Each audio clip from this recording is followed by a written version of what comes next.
ça perdure. Il va être...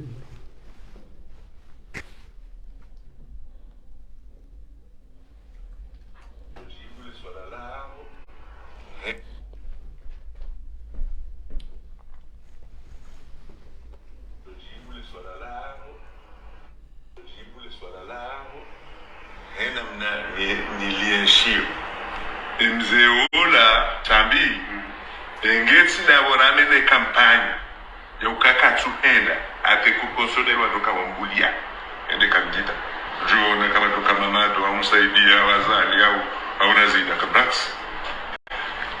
ye fulombe ilabo ya siwa kandizo no msomeza wanware fi wote kinao ndani.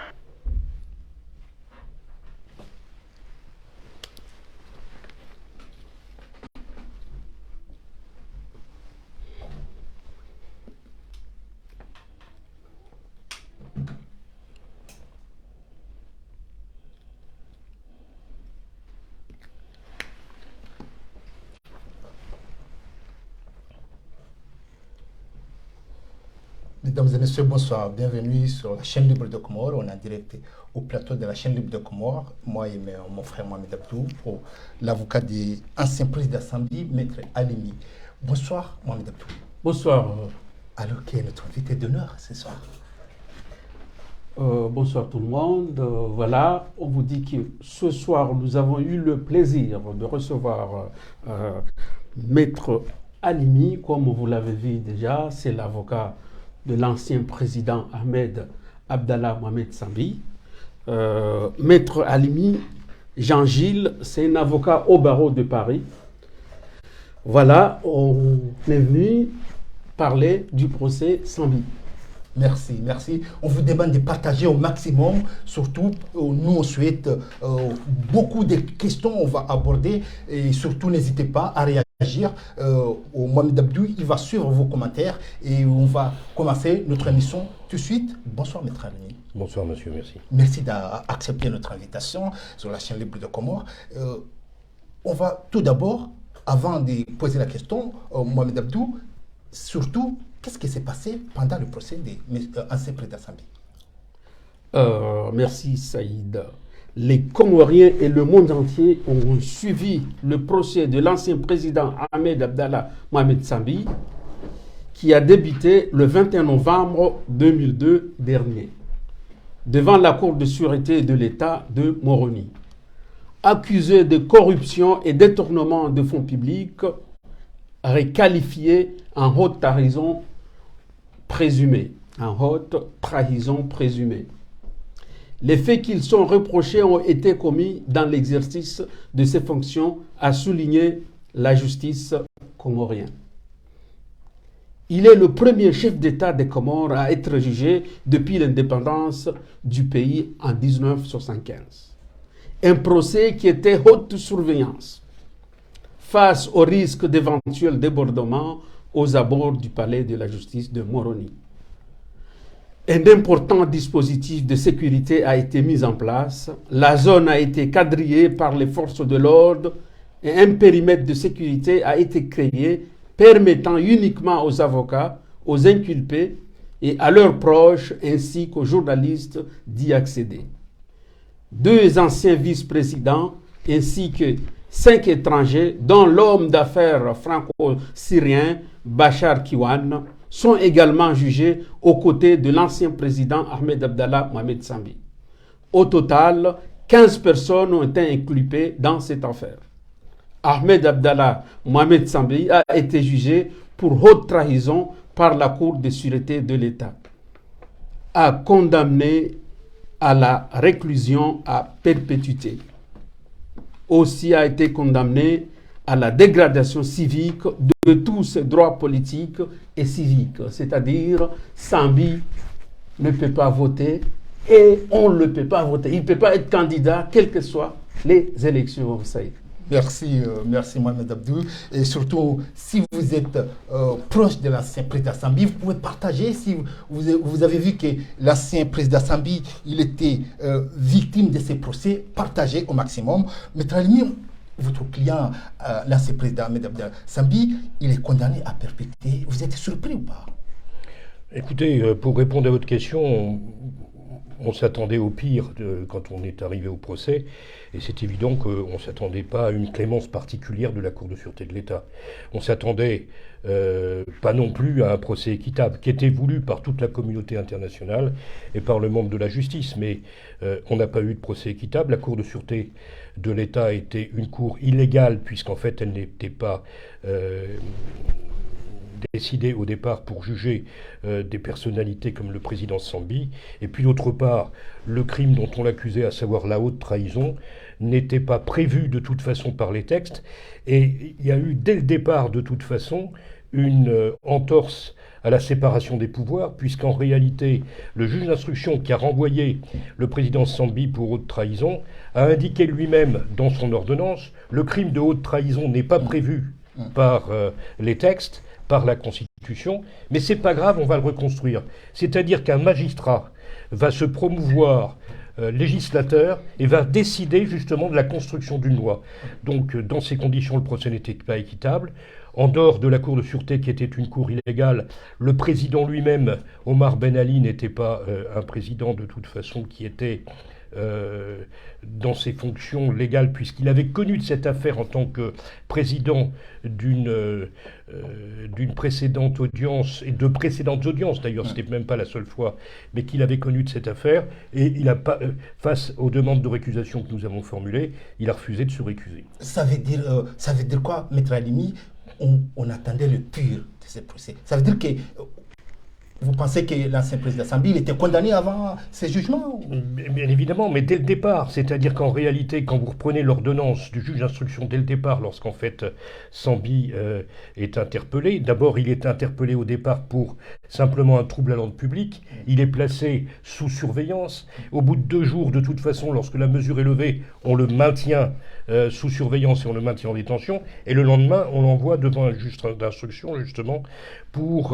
Mais eux, ils disent que le dossier peut évoluer. Non, le dossier n'a pas évolué du tout, il n'y avait rien. Si vous lisez même la procédure à son encontre, on lui reproche des faits de 2017. Il est président entre 2006 et 2011. Donc de toute façon, pour indiquer, comme il est arrêté en 2018, pour indiquer que justement les faits sont d'ores et déjà prescrits, il n'y a pas de problème. C'est pas ce que nous défendons aujourd'hui. On défend l'honneur du président Sambi. On ne vient pas dire qu'il y avait prescription et qu'il n'y avait pas à le juger. Mais dès le départ, on indique que les faits concernent une période de 2017 où il n'était même pas président. Ça s'arrête en 2011. Est-ce que ce n'est pas aussi l'occasion, Maître Halimi, de prendre le Comorien en témoin, de rester dans le procès? Ça aussi...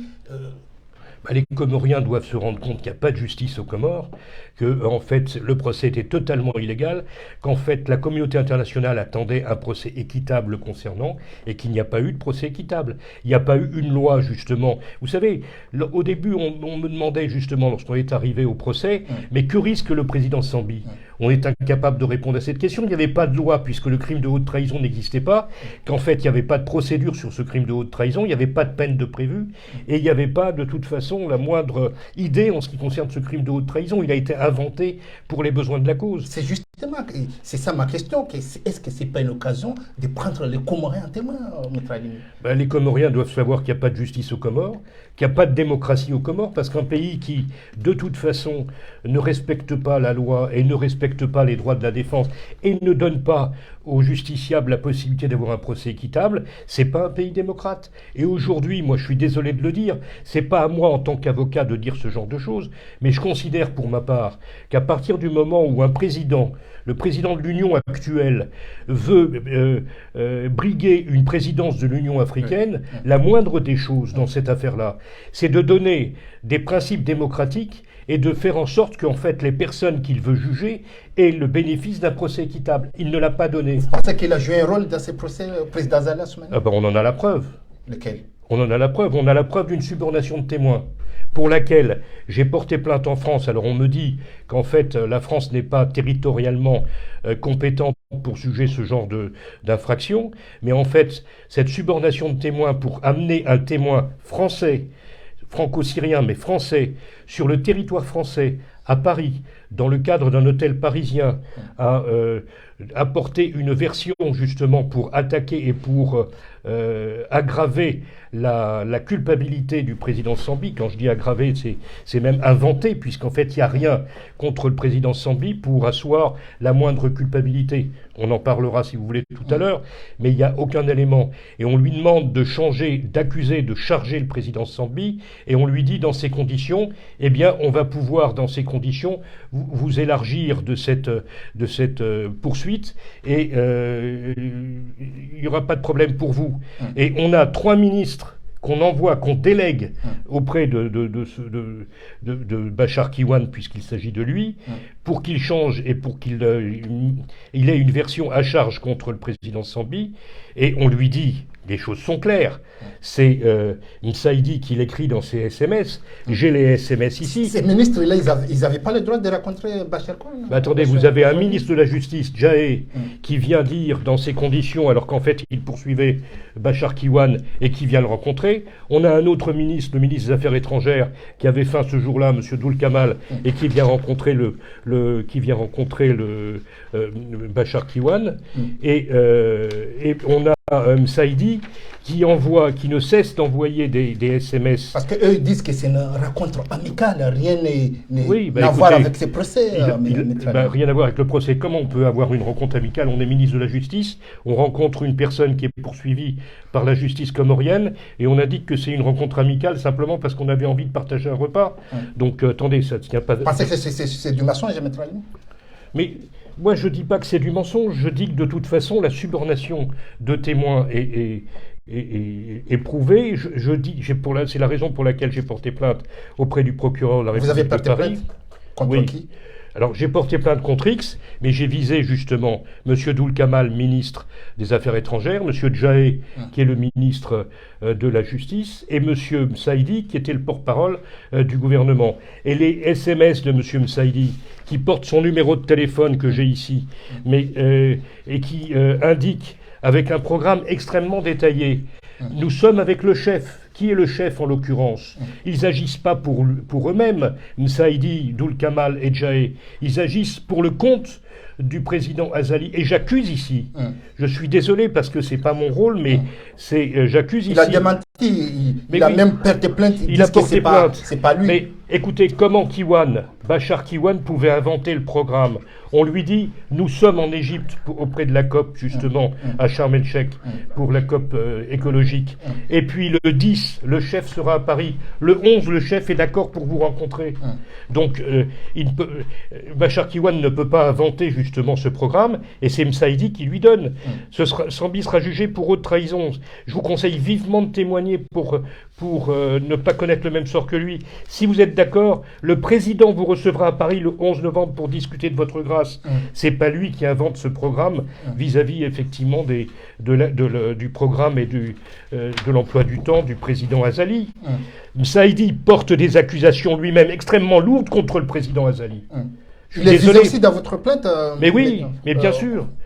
Mais bien sûr, puisqu'en fait, moi je vise les photographies que nous avons, mais en même temps les SMS que Msaidi a pu envoyer. J'ai demandé d'ailleurs que l'hôtel parisien dans laquelle les rencontres ont pu avoir lieu, j'ai demandé au procureur de la République que les bobines de films de sécurité soient saisies, pour qu'on puisse se rendre compte qu'en fait, Msaidi ne vient pas dire on m'a volé mon téléphone ou on a piraté mon téléphone ou autre. Mais je suis désolé, on a des preuves concrètes, on a des photos, on a des SMS. Et vous savez, aujourd'hui, j'ai demandé justement qu'une enquête soit faite sur les téléphones, ne serait-ce que par exemple de Bachar Kiwan, où on peut connaître l'origine IP, justement, d'un message qui est envoyé par SMS. Donc on aura la démonstration et le fait que Msaidi, qui vient porter une accusation extrêmement lourde et grave contre le président Azali, eh bien, on voit bien que dans ces conditions, cette subornation de témoins qui permet d'organiser une escroquerie, c'est quoi une escroquerie? La loi française 13 indique qu'en fait, il peut y avoir une escroquerie au jugement. Mais ici, on est dans une circonstance encore plus grave. C'est qu'une escroquerie au jugement en bande organisée. Pourquoi ? Parce que les journaux comoriens ou les organes de presse comoriennes jusqu'à présent ont toujours indiqué il peut y a, à la limite apporter plainte pour une escroquerie au jugement. Escroquerie en jugement en bande organisée. Ça double la peine. Ça double la peine. Qui risque quoi Eh ben, ces ministres. La peine, c'est l'article 313, alinéa 1, qui permet effectivement d'être condamné pour l'escroquerie au jugement à 3 ans d'emprisonnement et puis, je crois que c'est 350 000 ou 340 000 euros d'amende. Eh bien, cela passe à 7 ans d'emprisonnement et cela passe à 750 000 euros d'amende. Mohamed Abdou, est-ce que... Non, je voulais demander à Maître, vous voyez ce photo-là, le téléspectateur il peut aussi regarder. Est-ce que Maître, en regardant ce photo, est-ce qu'on voit bien qu'ils aillent parler du procès ou juste aller manger? Bah écoutez, en regardant. Ça se passe. Moi, je suis pas là pour interpréter, mais on voit bien. Manger, c'est tout. Mais oui, mais ils n'ont pas d'intérêt à se rencontrer eux-mêmes. En fait, ils se rencontrent pourquoi? C'est pour discuter du sort de Bachar Kiwan et pour lui demander effectivement de charger le président Sambi. Mais ça se passe en bonne intelligence, on est entre amis. Et d'ailleurs, il y a un projet de protocole qui a été préparé justement pour que Bachar Kiwan soit élargi des chefs de la prévention et qu'on lui permette d'avoir soit d'être écarté du procès, soit même d'obtenir éventuellement, s'il y a condamnation, une grâce du président Azali.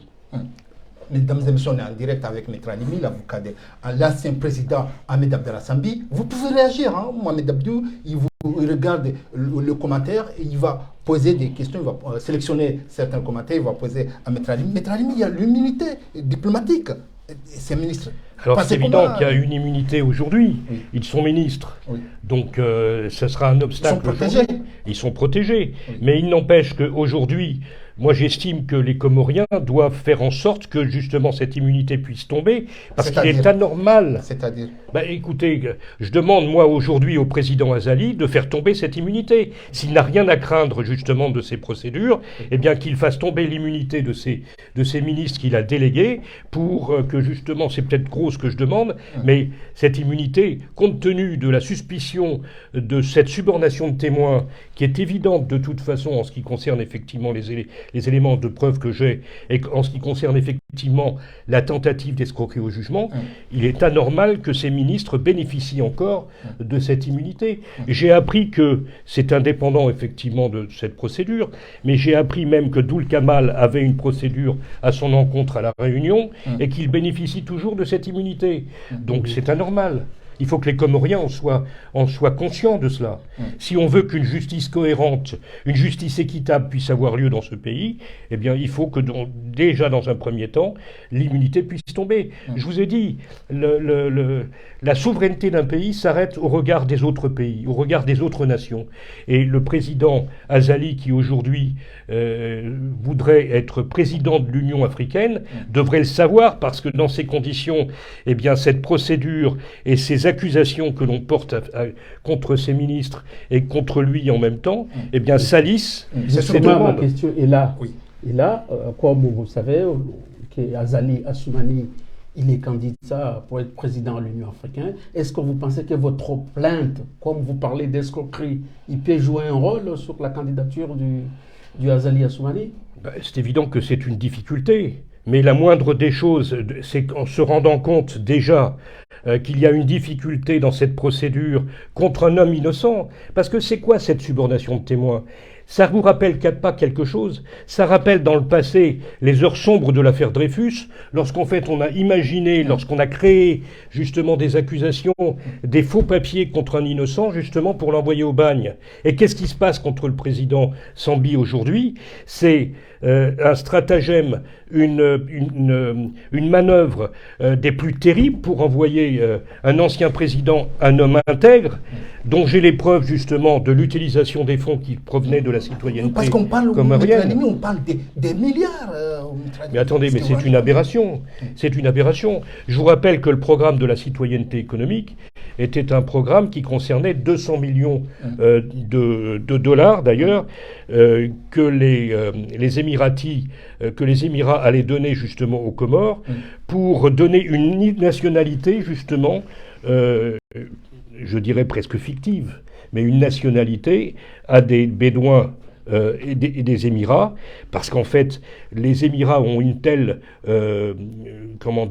opinion de leur nationalité, qu'en fait, ils vous donnent des privilèges. Ils vous donnent une maison, ils vous donnent une voiture, ils vous donnent de quoi, justement, vivre décemment et même avec certains privilèges là-bas. Et donc, ils n'avaient pas envie de donner ces privilèges à leur population, justement, bédouine.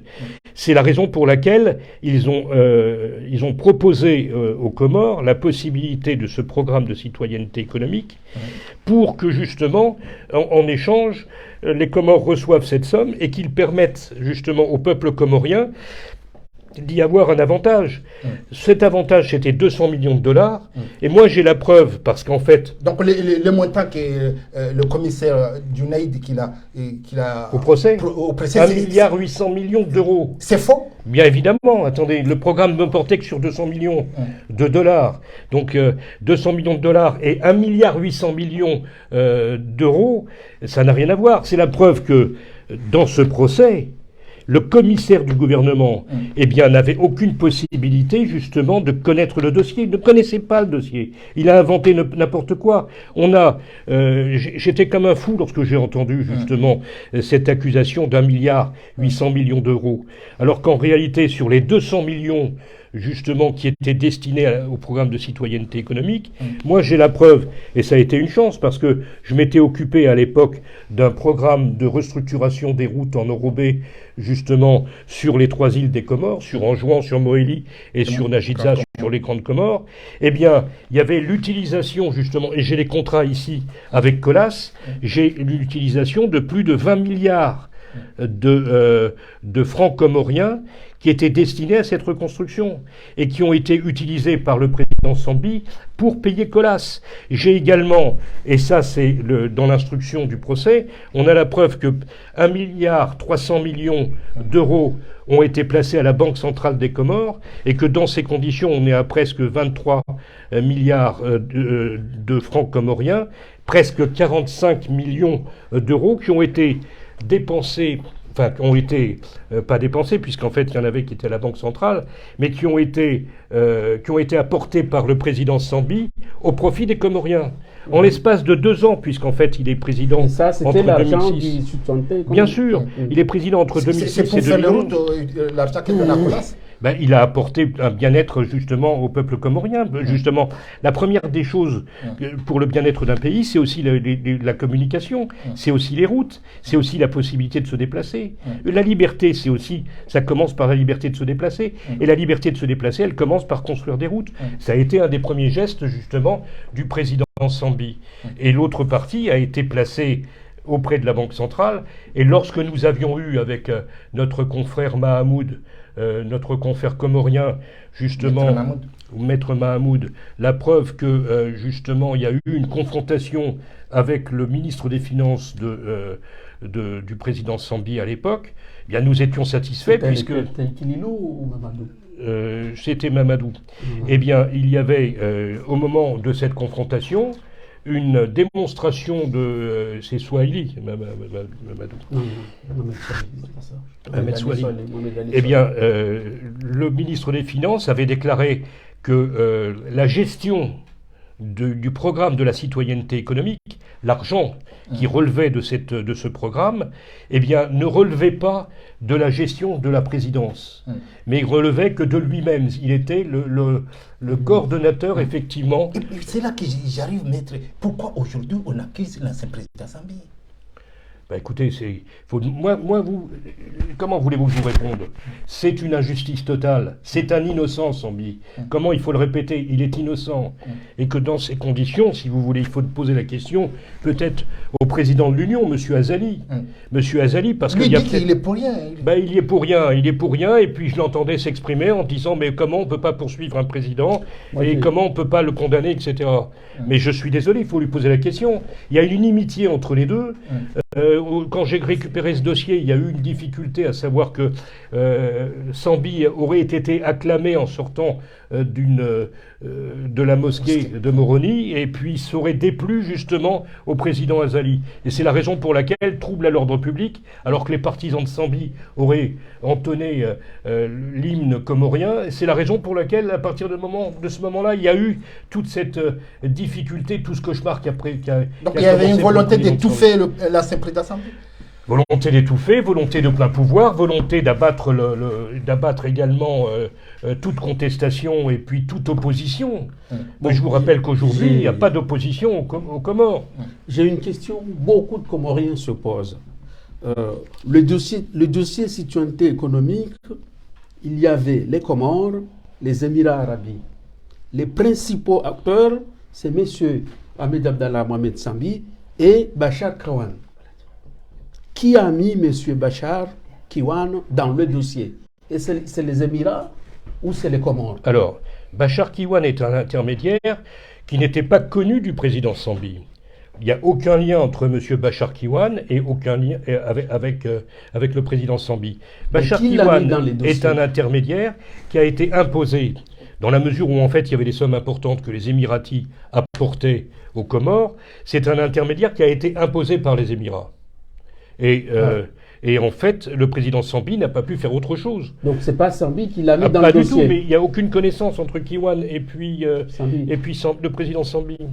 Est-ce qu'aujourd'hui, vous avez contact avec Bachar Kiwan? Non, j'ai pas de contact avec Bachar Kiwan.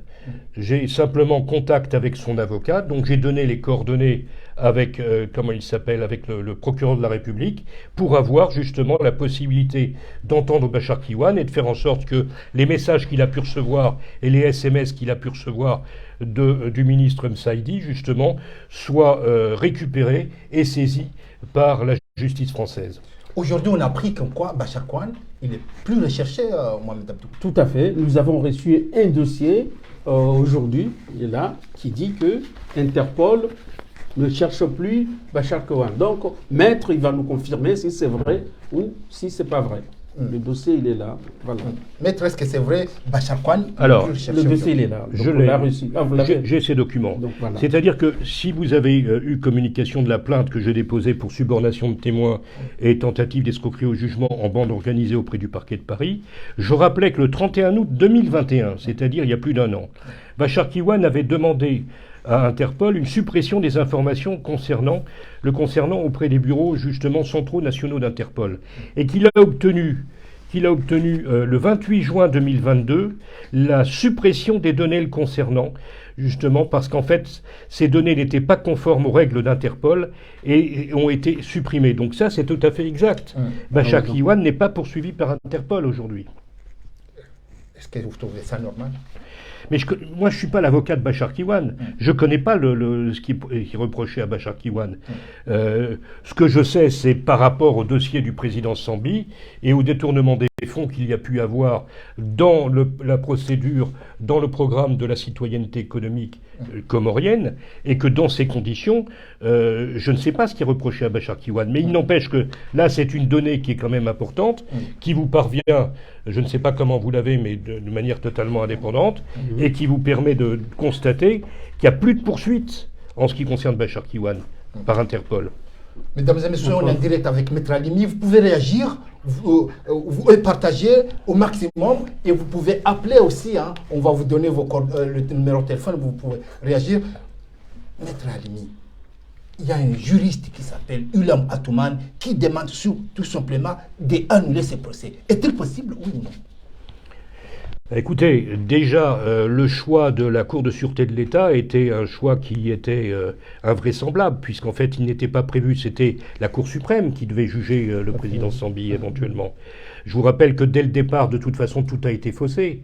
Quand j'ai commencé ce procès, j'avais dit, il y avait la Coupe du Monde qui commençait, et j'avais dit, il y a une différence, c'est que à la Coupe du Monde, ils ne changent pas les règles du jeu. Là, on nous impose une loi qui n'existe pas, on nous impose une cour qui n'était pas légale, on nous impose un président qui avait connu préalablement de l'affaire, et donc c'est rigoureusement interdit. Que je vous rappelle que... Mais ils disent que ça a toujours existé. Mais oui, mais le droit comorien, à si vous voulez, l'époque, ça a toujours existé. le droit comorien, c'est calqué sur le droit français.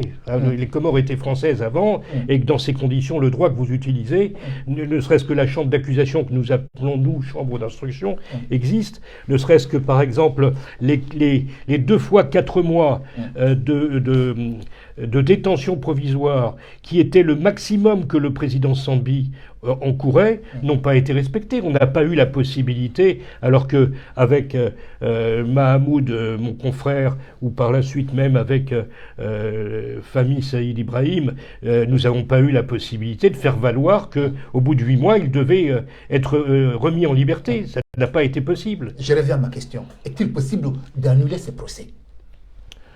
Alors, vous savez... Comme il demande le juriste Yula Matoumani, docteur. Bah, écoutez, pour moi, on n'a pas eu de procès équitable, donc qu'il y ait une annulation, je trouverais ça normal. Mais je ne suis pas à la place des autorités comoriennes, et je ne suis pas à la place des institutions, de l'institution judiciaire comorienne, donc c'est à elle de décider. Il n'y a pas eu de procès équitable. Parce que lui, il dit qu'il faut tout recommencer, les A à Z. Bah écoutez, si on pouvait le faire, ce serait bien, mais même aujourd'hui, moi je trouve que c'est une perte de temps. On a la preuve de l'innocence de Sambi, on a la preuve qu'il n'a pas détourné un centime, on a la preuve que c'est un procès politique et qu'en fait on n'a rien à lui reprocher. On a la preuve de l'argent qui a bénéficié aux Comoriens, que ce soit pour l'utilisation justement auprès de Colas ou de l'argent qui a été mis auprès de la Banque centrale. Donc, je n'arrive pas à comprendre aujourd'hui comment cet homme de 64 ans est en détention pour la perpétuité. Comment vous pouvez l'accepter, vous, Comoriens, alors que vous êtes, vous voyez justement toute la démonstration d'une injustice. Les institutions internationales, tous les pays occidentaux étaient justement dans l'attente d'un procès équitable pour Sambi, d'un procès rapide. Je vous rappelle que nous avons attendu 4 ans avant d'avoir un procès. On n'a jamais eu, pendant 4 ans, ça a traîné sans avoir une instruction qui puisse déboucher sur quelque chose et qui nous donne justement la date d'un procès. Ça n'a pas été possible. Et en plus, quand ce procès arrive, c'est pas un procès équitable. Ne serait-ce que l'absence de séparation des pouvoirs chez Montesquieu, le fait que, et dès le départ on nous avait dit, souvenez-vous, le ministre Houssen, le ministre de la Justice à l'époque, qu'est-ce qu'il avait dit? Mohamed Houssen, il avait dit, ah mais c'est pas il était ministre de la Justice, c'est pas la justice qui va décider du sort d'Azali. Mais on croit rêver. Il avait dit du sort d'Azali, du sort de Sambi, vous voyez.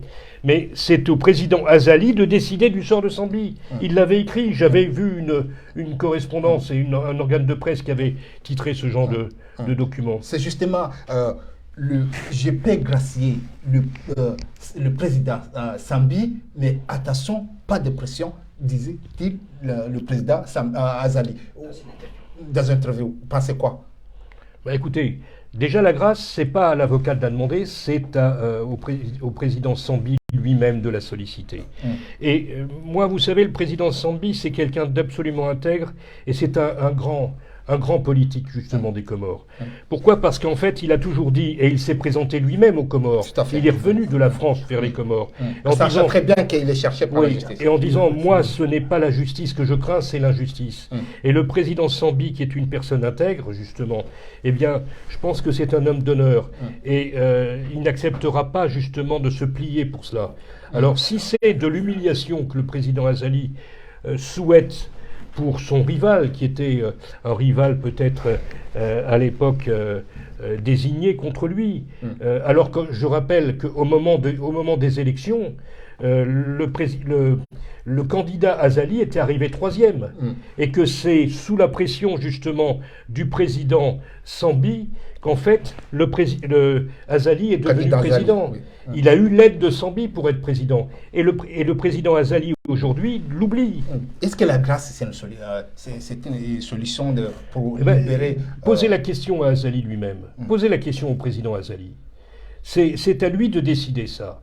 C'est à lui de décider. Mais même la notion de grâce, m'importune, parce que la notion de grâce, elle entraîne une notion de culpabilité. Et pour moi, justement, concernant l'honneur du président Sambi, c'est même pas de grâce dont il s'agit. C'est vraiment qu'en ces conditions, il faudrait y avoir, alors révision du procès, j'en parle pas parce que j'ai pas envie de perdre de temps. Et je voudrais qu'aujourd'hui le président Sambi sorte et que dans ces conditions, on lui redonne son honneur, on lui redonne sa grâce et son honneur. C'est-à-dire, Maître Alimi, vous voulez que ce soit libéré, endommagé? Il n'y a rien contre lui, il n'y a rien contre lui.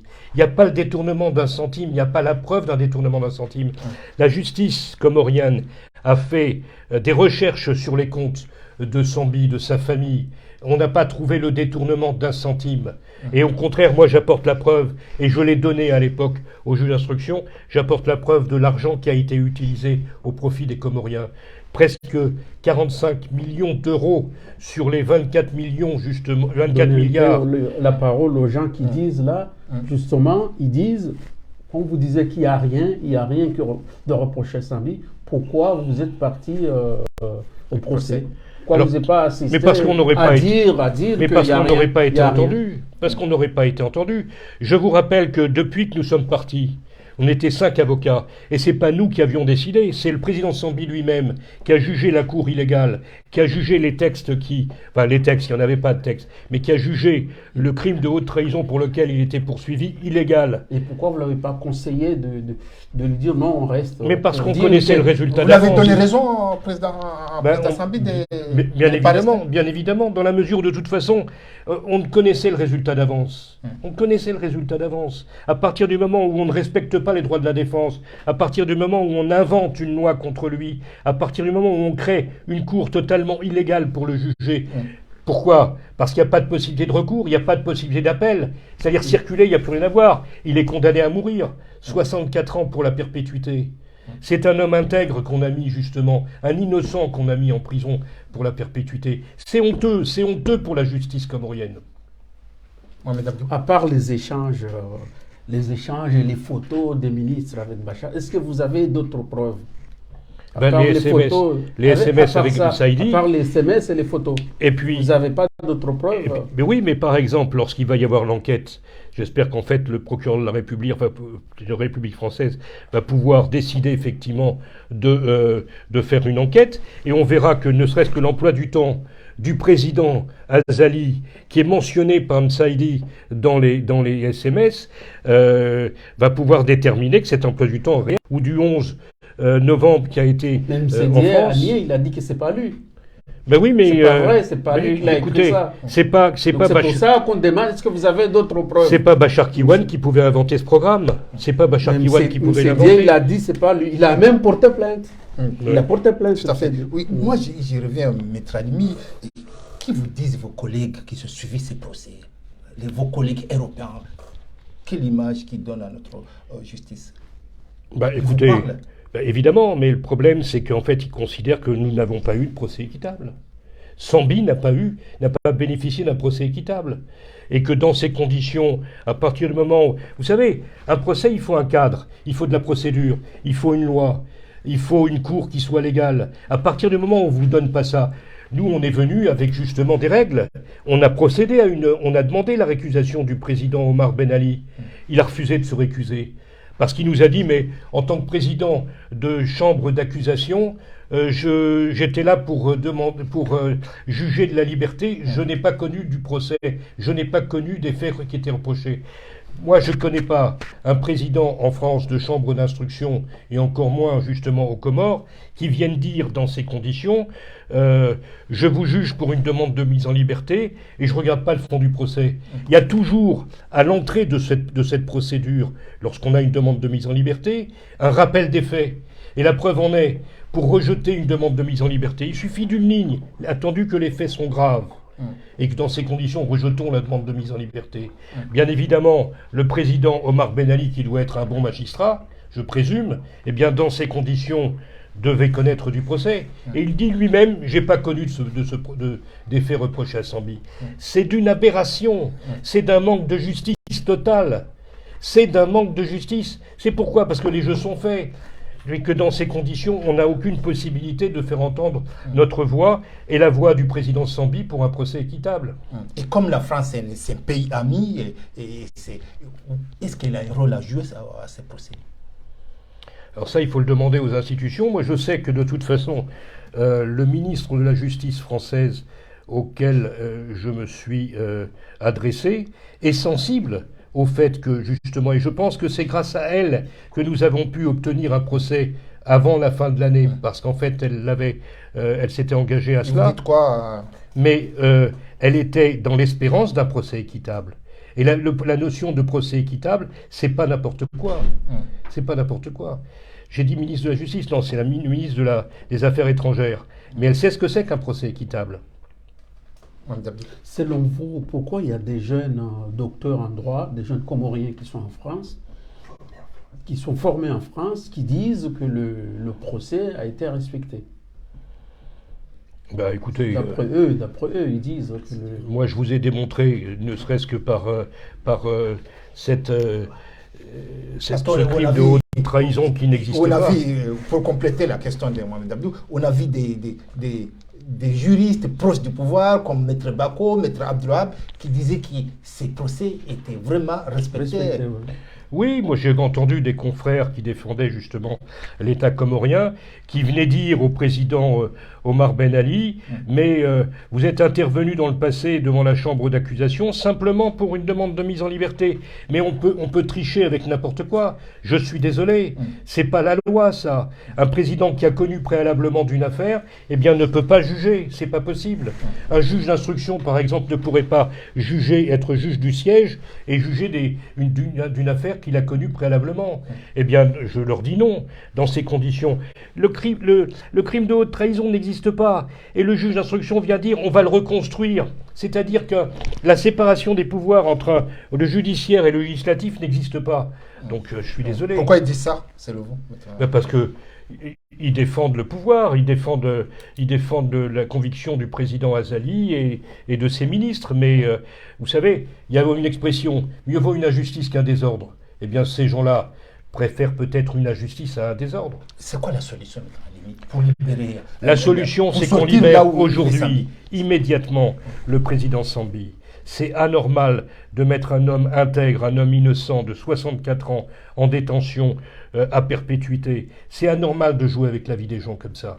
Les Comores s'honoreraient à libérer tout de suite le président Sambi et à faire en sorte qu'on se rende compte que, justement, il n'y a pas eu d'instruction, il n'y a pas eu de procès équitable, il n'y a pas eu la possibilité d'avoir une séparation des pouvoirs. L'article 8, vous savez, les Comores sont signataires de des droits de l'homme, de la Déclaration des droits de l'homme et du citoyen, celle de 89. Eh bien, il est indiqué dans cet article 8 qu'on ne peut être jugé qu'en considération d'une loi qui a été promulguée antérieurement.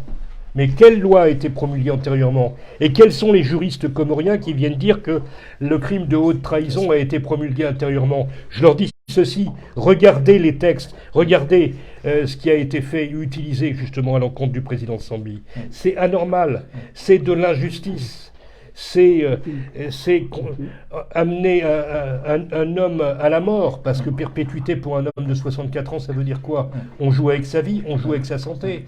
Je vous précise que même à une époque, et pourtant le juge d'instruction n'était pas quelqu'un de plus indulgent avec le président Sambi, qui lui a quand même permis d'aller se faire soigner à l'étranger, et que c'est sur opposition du président Azali, c'est-à-dire par émiction du pouvoir exécutif sur le judiciaire, qu'on a empêché le président Sambi d'aller se faire soigner à l'étranger, alors que justement sa santé le méritait. C'est surtout, on a vu que le ministre, ce ministre des Finances de l'époque, il n'était pas convoqué, et aussi Achraf, qui était son directeur, qui signait ses passeports, il n'était pas convoqué non plus, alors qu'on a convoqué Mamadou Ali Swali. Vous comprenez? Ben non, je comprends pas, mais ça veut dire quoi? Ça veut dire quoi? Ça veut dire que c'est ciblé. C'est ciblé, c'est-à-dire qu'il y a des personnages justement qui gênent le pouvoir exécutif. Et vu l'immixtion qu'on a eue de l'exécutif de la part du président Azali dans cette affaire, alors qu'en fait il aurait dû rester totalement indépendant par rapport à cela, mais ça lui faisait peut-être pas plaisir que le président Sambi soit innocenté des faits qui lui étaient reprochés. Que pensez-vous des propos du procureur Ali Mohamed Junaïd pendant les réquisitions, quand il disait Ahmed Abdallah Mohamed Sambi a trahi la mission qui lui a été confiée par les Comoriens? Mais c'est scandaleux. C'est scandaleux. Le commissaire du gouvernement n'est que le commis du gouvernement. N'est que le commis du gouvernement. Monsieur Junaïd, je suis désolé de lui dire et de lui rappeler. Pourquoi? Parce que justement, le président Sambi n'a jamais trahi la fonction qu'il avait et a honoré la fonction qu'il avait à l'époque, justement. Donc en fait, aujourd'hui, jouer avec la vie d'un innocent, c'est pas normal. Et c'est pas à l'honneur, justement, d'un procureur ou d'un commissaire du gouvernement, justement, de prétendre ce genre de choses. Nous avons la Constitution des Comores, qui a été votée en 2018. Donc vous dites que le procès de Sambi n'a pas respecté du tout la Constitution. Cette Constitution. Regardez l'article 30. Regardez l'article 30. L'article 30, justement, qui vise éventuellement les poursuites qui pourraient pu être exercées à l'encontre de Sambi. Eh bien, il était indiqué, attendu que l'article 30 de la Constitution a prévu des faits de haute trahison. Oui, il est là. Voilà, a prévu des faits de haute trahison. Vous pouvez le lire, monsieur. L'article 30 n'a ni défini la haute trahison, ni fixé les peines, ni prévu la procédure. L'article 30, qu'est-ce qu'ils disent? L'État garantit les droits de la femme, de l'enfant, de la jeunesse et des personnes vivant avec un handicap à être protégées par les pouvoirs publics contre toute forme d'abandon, exploitation et de violence. C'est tout. C'est ce qui a été dit à l'article 30. L'article 30 de la Constitution avait prévu des faits. Alors peut-être que je me suis trompé de la Constitution. Ça, c'était la Constitution préalable. 23 décembre 2001, révisée en 2009, en 2013, en 2018. Eh ben, je vous redonne la lecture qui a été faite de l'article 30 dans l'ordonnance de renvoi du président Sambi devant la Cour de sûreté de l'État. Il est indiqué, attendu que l'article 30 de la Constitution, n'ayant ni défini la haute trahison, ni fixé les peines, ni prévu la procédure, il convient de se faire une construction juridique de cette notion de haute trahison. Donc, voilà. C'est-à-dire aujourd'hui, vous avez des nouvelles de l'ancien président Sambi? Alors ça aussi, merci de vous poser la question, parce que c'est honteux.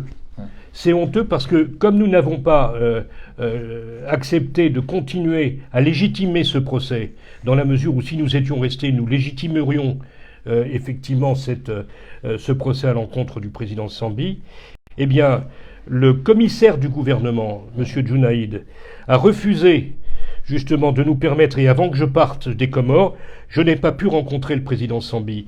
Et force est de regretter aujourd'hui que mes confrères comoriens, que ce soit Maître Mahamoud ou Maître Fahami, eh bien, n'ont pas eu la possibilité de rencontrer le président. Et c'est anormal. Pas de contact avec un... Pas de contact, ça nous est interdit. Et les confrères comoriens qui assistent justement le président Sambi ne peuvent pas le voir. Alors qu'il est d'usage, après une procédure, toujours de rencontrer son client, d'avoir la possibilité justement de s'enquérir de son état de santé. Impossible de le voir. J'ai même appelé mes confrères justement ce matin qui n'ont pas pu avoir la possibilité justement de rencontrer le président Sambi, de s'enquérir de son état de santé, de son mental, de ce qu'il peut ressentir, etc. On est toujours là après pour essayer de voir comment on peut ressentir une telle condamnation. C'est extrêmement lourd.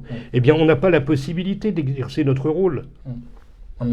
Et vous pensez toucher des instances internationales de ce dossier ou... Bah écoutez, ça c'est en tant que avocat du président Sambi et puis faisant partie du collectif qui le défend, eh bien évidemment nous n'allons pas en rester là et j'ose espérer effectivement que les instances internationales seront sensibles à cette absence de justice en ce qui concerne ce procès qui n'a pas du tout été équitable.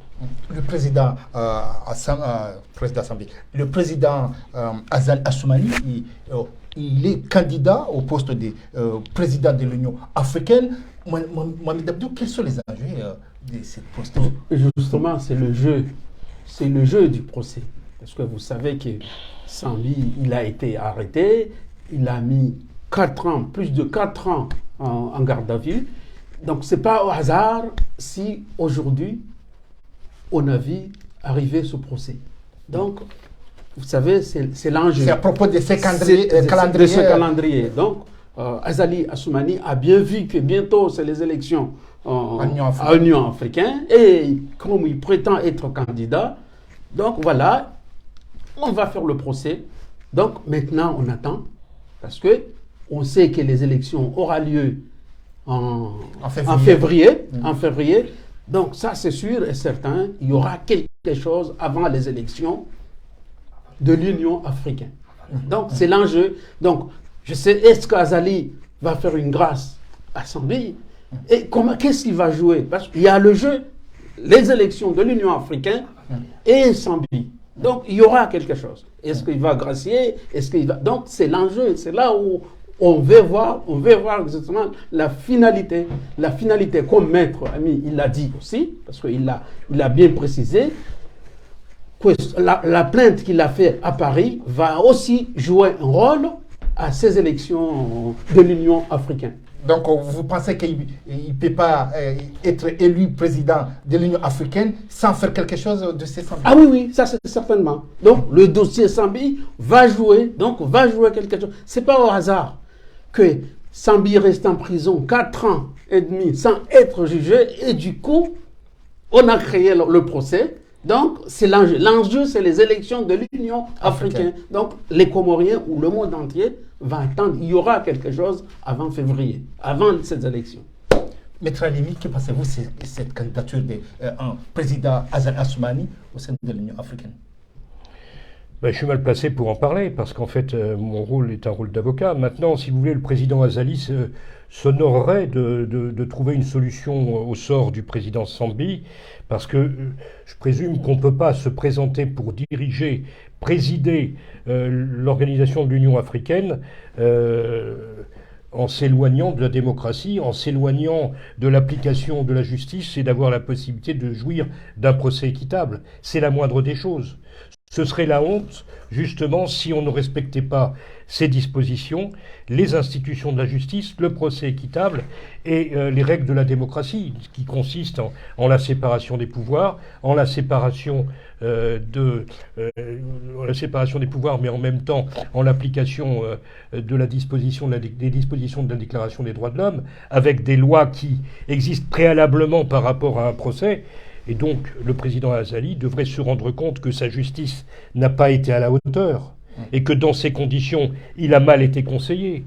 Et j'ose espérer. Vous savez, le président Azali, moi j'avais, lorsqu'en fait il a été réélu, de bonnes dispositions le concernant, parce qu'en fait il avait demandé l'application des accords de Fonboni, qui permettaient justement d'avoir une présidence tournante entre les différentes îles. Et je me disais, c'est un bon signe de démocratie. Et je ne m'attendais pas à ce qu'il puisse tourner de la sorte lorsqu'en fait est arrivée l'histoire de la procédure avec le président Sambi.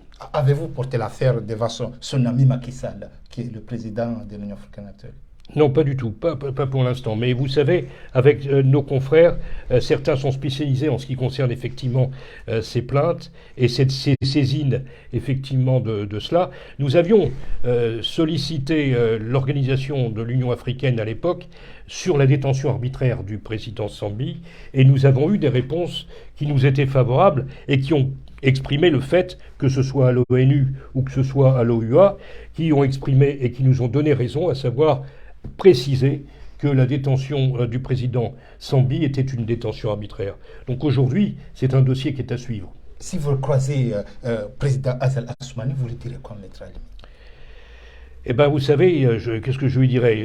Ça m'étonnerait que je le croise, mais je lui demanderais d'avoir de l'indulgence et de reconnaître que, si vous voulez, qu'il y a eu des erreurs, que sa justice, justement, que le ministère dont il pourrait s'enorgueillir, qui est un ministère magnifique, justement, qui est la justice, eh bien, n'a pas été à la hauteur et qu'il devrait en tirer toutes les conclusions, à savoir que, justement, on a condamné un innocent et qu'il devrait aujourd'hui le relâcher purement et simplement. Vous trouvez scandaleux qu'il n'a pas sanctionné ces ministres qui ont rencontré Bachar Kouane ici à Paris?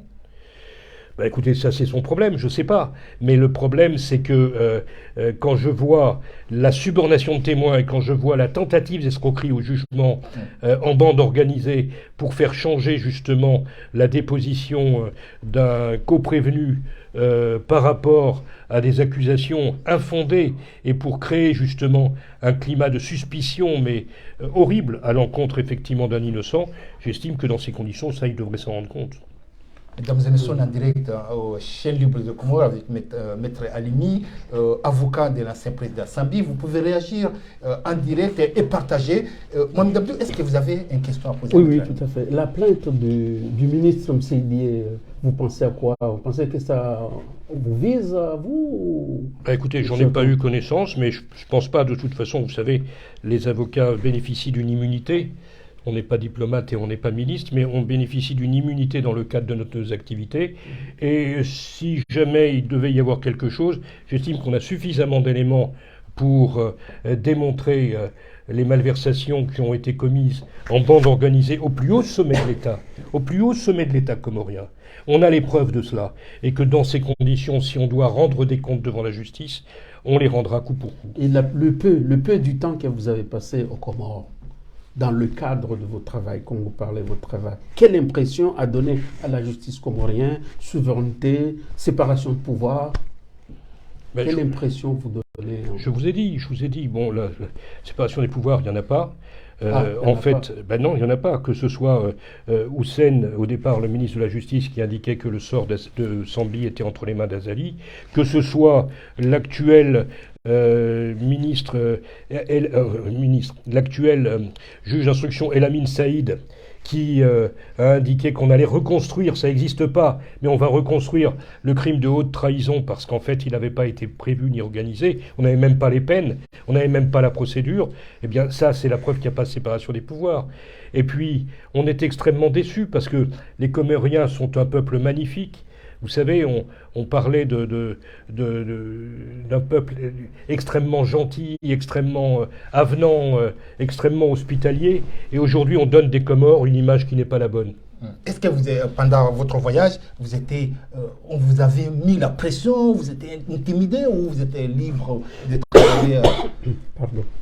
Écoutez, à part le fait qu'on nous a empêchés d'approcher notre client, d'approcher le président Sambi, on n'a pas eu d'autres difficultés. Je mentirais en vous disant autre chose. Il n'empêche que je vois mes confrères comoriens, ils font attention. De toute façon, que la parole soit libre aux Comores, je ne le dirai pas. Je ne l'affirmerai pas. Donc j'estime pour ma part qu'en fait, que la parole puisse redevenir libre et que la justice soit indépendante, c'est la première des choses. C'est la première des choses. L'indépendance de la justice, c'est une notion sacrée qui nous protège tous. Aux Comores, non, il n'y a pas de justice libre et indépendante. Il y a aussi la santé de l'ancien président Sambi. Ça veut dire qu'aujourd'hui, vous n'avez pas de nouvelles de sa santé? On n'a aucune nouvelle. On n'a aucune nouvelle du président Sambi. Justement, nous avons vu au début du procès votre client Sambi, comment il a bataillé pour prendre la parole. Vous trouvez ça que c'était normal ou... Ça lui a été reproché. Ça lui a été reproché par un avocat de l'État comorien, je pense, qui a dit qu'en fait, il se rendait compte que par rapport à sa verve et à sa fougue, eh bien, il considérait qu'il allait bien. Mais on peut avoir, vous savez, un sentiment d'injustice et puis pouvoir se battre comme il se doit et comme l'a fait le président Sambi, et puis ne pas supporter cette détention. Vous savez, la détention, alors on va reprocher qu'en fait il passe sa détention dans son domicile qui n'est même pas son domicile habituel, puisque son domicile c'est à Anjouan. Et là, on l'a placé en détention dans son domicile de fonction qui était en fait aux Grandes Comores, à Moroni. Donc on vous enferme dans un endroit, même si c'est un peu plus confortable qu'une prison. Vous savez, les prisons comoriennes, j'ai pu les fréquenter parce que j'ai défendu d'autres personnes auparavant, et j'ai vu dans quel état la prison de Moroni est pitoyable. Vous avez des cellules qui sont infâmes, qui sont toutes petites, la terre battue, les cafards, les rats. Les clients que j'ai pu sortir à l'époque, c'était des clients qui ressortaient avec le paludisme, avec des maladies, qui avaient du mal à se remettre d'aplomb lorsqu'en fait ils revenaient sur le territoire français. Moi, j'envie pas de toute façon le sort du président Sambi parce qu'en fait il est dans sa résidence à Moroni. C'est une détention injustifiée. La prochaine étape, c'est quoi? On croise les doigts, on continue à prier. C'est quoi la prochaine étape? Écoutez, ça, moi je suis dans un pays laïque, donc dans un pays laïque, on ne continue pas à prier. On continue de faire de la procédure, de faire du droit et de demander justement aux institutions comoriennes de se rendre compte de l'absence de justice, de se rendre compte qu'on a condamné un innocent à la perpétuité, que les jeux étaient faits d'avance et qu'il n'a pas bénéficié d'un procès équitable. C'est de cela qu'il s'agit. On ne va pas mettre des cierges justement pour le sort du président Sambi. Non, il faut continuer à faire valoir ses droits et à faire valoir son innocence et montrer et démontrer justement qu'il n'a rien à se reprocher dans cette affaire. Comment vous trouvez la réaction des Comoriens qui ont beaucoup suivi ces procès? Alors ça, c'est une inconnue pour moi. C'est une grande inconnue parce que, si vous voulez, je suis surpris de voir qu'en fait, il n'y a pas plus de réaction que cela par rapport au sort du président Sambi et que on accepte à la limite son sort. Alors, on m'a posé la question de savoir si je poussais les Comoriens à descendre dans la rue un jour. En tant qu'avocat, je ne peux pas répondre à une question comme ça, et ce n'est pas à moi de décider de ça.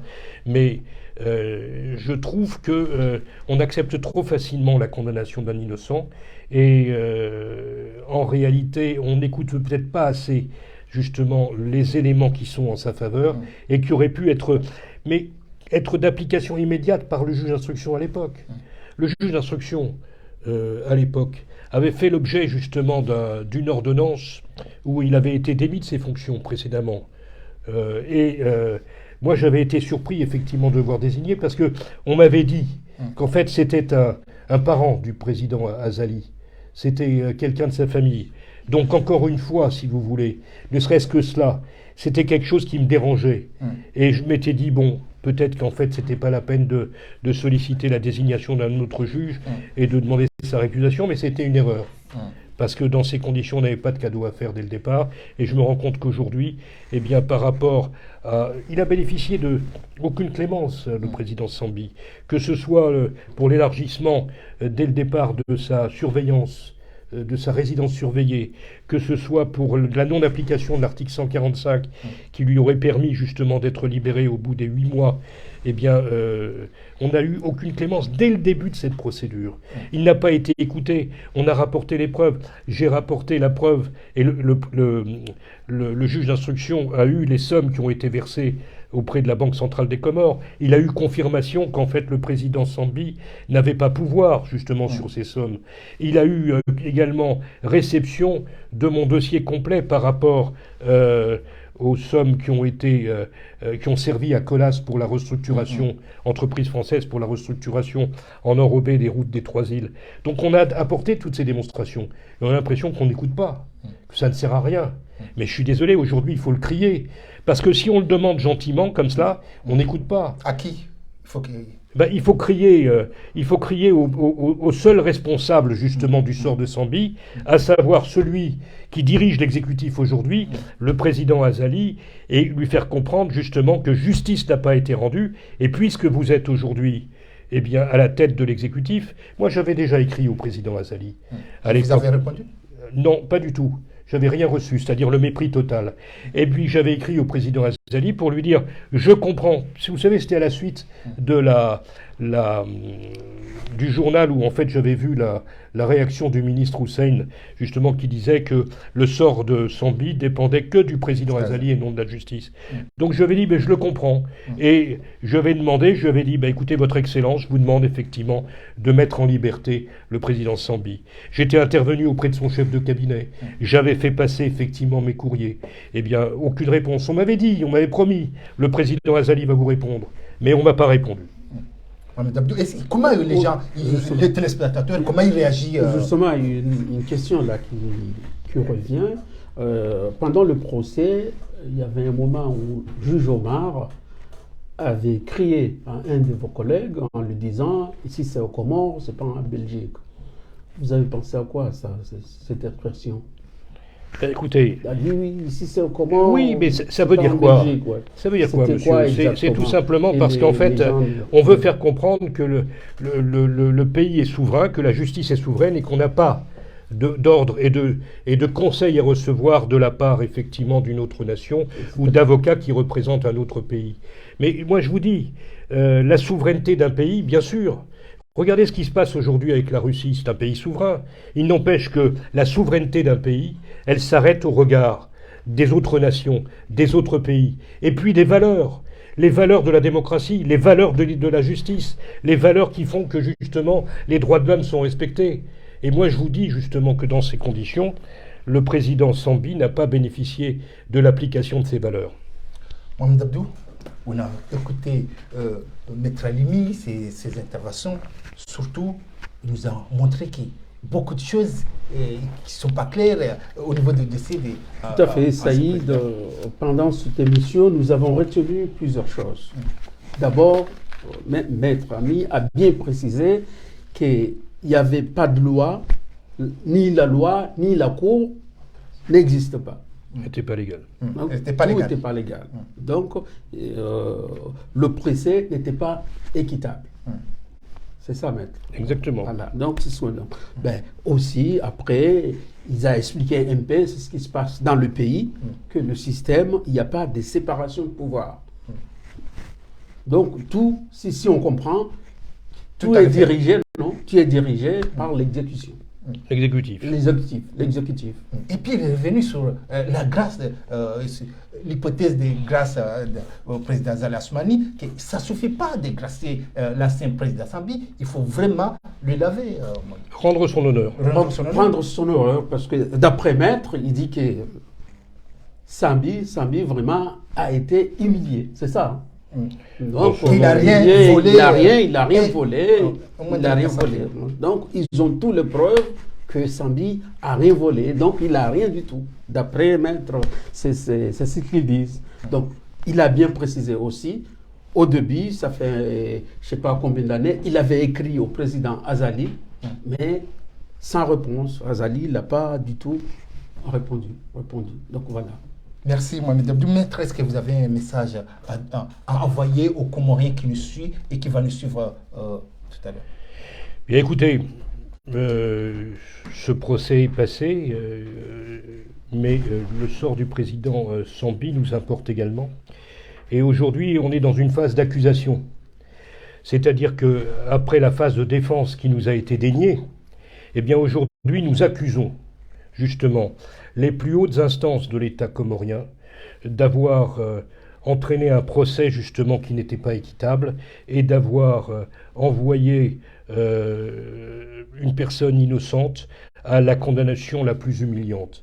Et aujourd'hui, j'accuse l'exécutif comorien d'avoir permis justement une décision qui n'est pas à l'honneur de la justice comorienne. Si vous avez une leçon à prendre dans ce procès, c'est lequel? Je n'ai pas de leçon particulière, mais je vois que, en fait, vous savez, nous faisons du droit comparé presque, en essayant de comprendre l'application des règles et les valeurs pour un État justement comme la France, où en fait on a l'application d'une justice qui se veut indépendante, une justice qui se veut intègre, et par rapport à une justice qui a été rendue aux Comores, eh bien, le regard que nous portons n'est pas un regard flatteur. Et par rapport au peuple comorien, par rapport à la dignité du peuple comorien, eh bien je pense qu'il faut rendre sa dignité au peuple comorien et lui permettre d'avoir une justice digne de ce nom. Si on vous demande de donner un nom au procès, il y en a qui disent procès politico-judiciaire, comme Maître Mzimba, et vous direz quoi? Alors, le nom du procès. Procès judiciaire, certainement pas, parce qu'il n'y a pas eu de procès, il n'y a pas eu d'application de la justice. Un mais un procès politique, oui. Un procès politique, dans la mesure où il n'y a pas d'opposition de toute façon aux Comores. Et puis, par rapport au sort du président Sambi, oui, c'est un procès politique. Voilà. Merci de nous avoir suivis. Le direct. On vous rappelle que la chaîne Libre de Comores, nous préparons une grande émission spéciale, la présidence de l'Union africaine, d'Azali Assoumani. Nous vous allons tout dire, les enjeux politiques, pourquoi Azali Assoumani il veut coûte que coûte être président de l'Union africaine, quels sont les enjeux. Nous préparons une émission spéciale, il y aura des interventions, il y aura des juristes, il y aura beaucoup d'interventions. Donc on vous dit très bientôt, on va préparer cette émission, moi et mon frère Mohamed Abdou. Et merci beaucoup d'avoir participé. Maître Alimi va signer le cahier de mémoire et après on va se dire à très bientôt. Et surtout merci d'avoir partagé, Mohamed Abdou, cette émission vraiment très riche. Hein. Merci, nous remercions Maître d'avoir accepté à notre invitation. Voilà. Merci, vous aussi. À la prochaine. Donc voilà, hata mpaka labda kazokifu mpango watu wa Chaîne Libre de Comores. Donc ngarimshukuru ya nyondo mwadunga mwadoni zila avizanyo ngarjo uzidu mshukrani no mwambia nukamse partage na YouTube ngejo da abo arma YouTube ngarjo monisani ekulisi namna wajawu donc abungi demne mwana mdabdu dum shukrani na mje hen mjukotsa ya ji doni ila avia hai ya Chaîne Libre de Comores ndio ouvert hanam dum ngena huria yo joaja j'exprimer janar card pour approcher le gouvernement, le squalé donc armée affaire nous oui le squalé nous recevait Maître Alimi armée chaîne la Libre de Comores donc nous shukran nous monsieur marhaba zila juhud na zila mvu zila force comme kaurani armée chaîne de Comores monsieur Maître Alimi namna donné zila intervention zahi donc marhaba me dit donc haurani ka zila mvu mala. Merci Saïd d'abord et on vous dit à la prochaine.